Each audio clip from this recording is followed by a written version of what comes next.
everybody, and welcome back to World of Warships Legends. My name is Spartan Elite 43, and tonight we are back in Montana.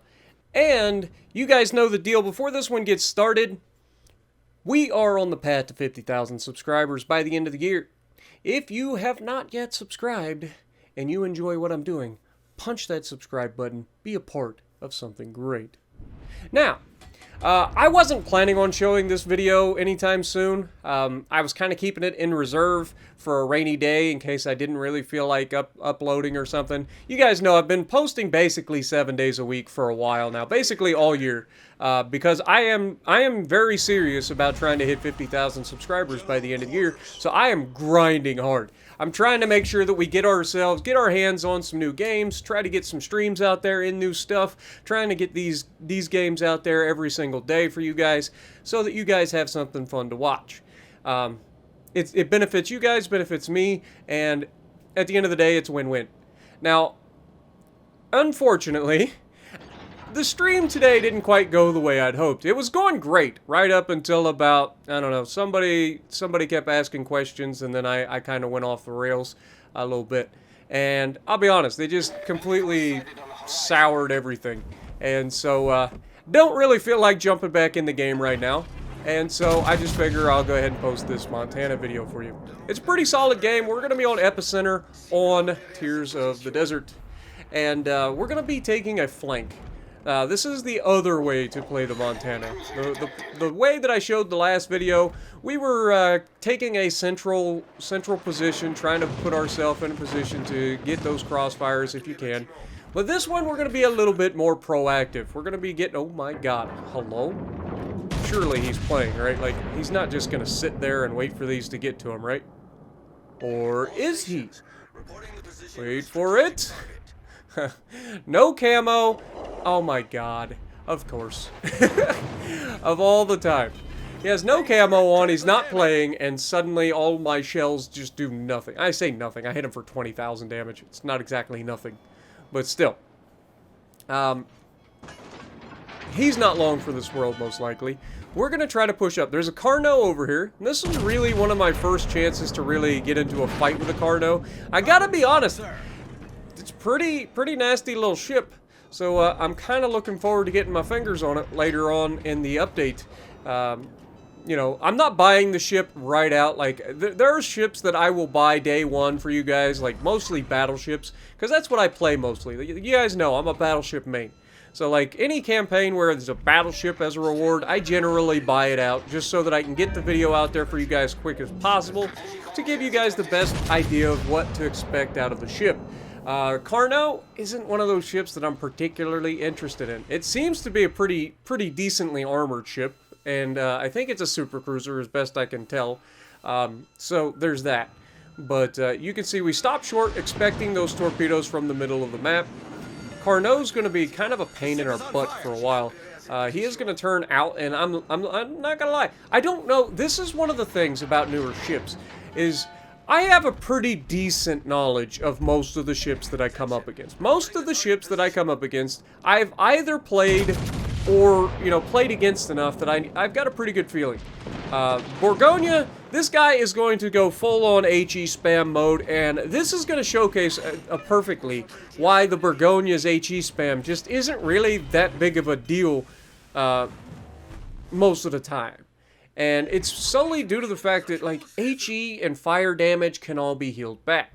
And unlike the Conqueror, which hits for a gajillion damage and sets the fires, the Borgonia's HE is just kind of meh. Yeah, it'll set a fire here and there. Maybe you get lucky, you get a double fire. But for the most part, it's not something that I worry about. When I come into a battle, unless the thing has gotten into a flanking position and has my broadside, I am not worried about a Borgonia. I kind of treat it a lot like the Bismarck. Alright, the Bismarck, if it gets your broadside, it can absolutely be a nuisance. But other than that, it's really a ship that I don't respect. I just kind of do what I gotta do to get rid of it, which is farm superstructure and, you know, just play the game normal, essentially. Like, it's not a ship that scares me unless it has my flat broadside. Then, of course, I'm scared. But this Musashi has come out full broadside, just absolutely begging for it. And I waited just enough for this one. I was salivating. I knew what was coming. You know what was coming. Wait for it. Pow! The Montana's bad, folks. Don't get it. It's terrible. Nah, any ship can do that at this range on a Musashi or a Yami. Like, it doesn't matter what ship you're in. But yeah, that guy was begging for it. But yeah, so immediately removed that guy. No problem. Bergonia is kind of out there begging for it, so we're gonna look for a superstructure hit on him. He's kind of creeping. He's not going very fast, just kind of creeping. So we're gonna take a shot across the map at him, and I think we get a little bit of damage, but I don't think we get much. Yeah, you can see we kind of hit the belt armor a little bit. Only got a couple of pins. Nothing to write home about. But we're at 106,000 damage thanks to the Musashi deciding to yeet himself into oblivion. This is all comes down to, like, paying attention to the map, guys. That Musashi should have seen me. I've been spotted basically the entire game, right in that spot. And there's a battleship behind me, too, and a couple of cruisers back there. Like, of all of the things that guy could have done, turning to go broadside to go back across, like, you're never going to get away with that. Ever. Especially in a Musashi or a Yami.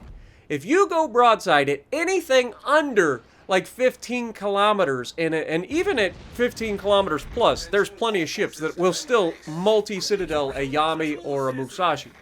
But up close, it is a GG, no, you do not pass go, do not collect $200. All right, that's the best way I can say it. Now, I know Carnot does not have torpedoes, so I just come around the corner and I'm like, okay, well, your time is up. Or is it? Well, unfortunately, we get 5 overpins on him, and then we take a shot into a superstructure and we get 1 overpin. It's like, God dang it, can I not just finish this little turd off? He has been an absolute nuisance. Now, I am also very aware of the fact that there is a freaking Bergonia out here waiting to tear me up, and a GK right on the other side of the island. So, we're trying to limit who can shoot him. We go bow in. We shoot the Carnot, finish him off, and now we've got the Bourgogne over here just begging for it. He's coming back, and again, he's firing HE. We've got plenty of health to tank this. We've got a heal in our back pocket. So we are set. Like, there is nothing here that I'm afraid of. GK's low health. If I can get around this corner, I can potentially kill him with superstructure. Bourgogne gets a double fire on us. We go ahead and put that out. No problem. We're going to go ahead and use our last heal. Probably a little prematurely. Probably didn't need to use the heal here. But Bourgogne's way over-angled. We're going to chunk the crap out of him. GK, you can see, has no health left. If we get a good shot on him, he's dead. Bourgogne's shot hits us again while a damage con is active. So again, he gets no fires. And you can see, I'm not even worried about the Bourgogne.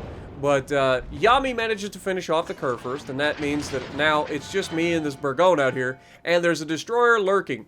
Now, unfortunately, I didn't see this destroyer get lit up here. Like, I legitimately did not notice this destroyer get lit up. So, I'm going to be focused on the Bourgogne. He's angled slightly. It's not the best angle. Then he turns away, which is the right move here. But we still managed to aim high enough that we catch his superstructure, get some more damage off of him, and I mean, this is the difference between using AP and HE. Now, I know that a lot of people say, well, Spartan, you got to know when to use, you absolutely do have to know when to use HE, when to use AP. And this guy, spamming HE the entire game, has done himself a disservice. There were moments where he could have done a lot more damage to me with AP. But he just didn't. And then he goes broadside one too many times, gets finished off. Montana does what Montana does, just finishes. Montana's incredibly tanky, and you can see I got very lucky here. I didn't see those torpedoes until it was too late.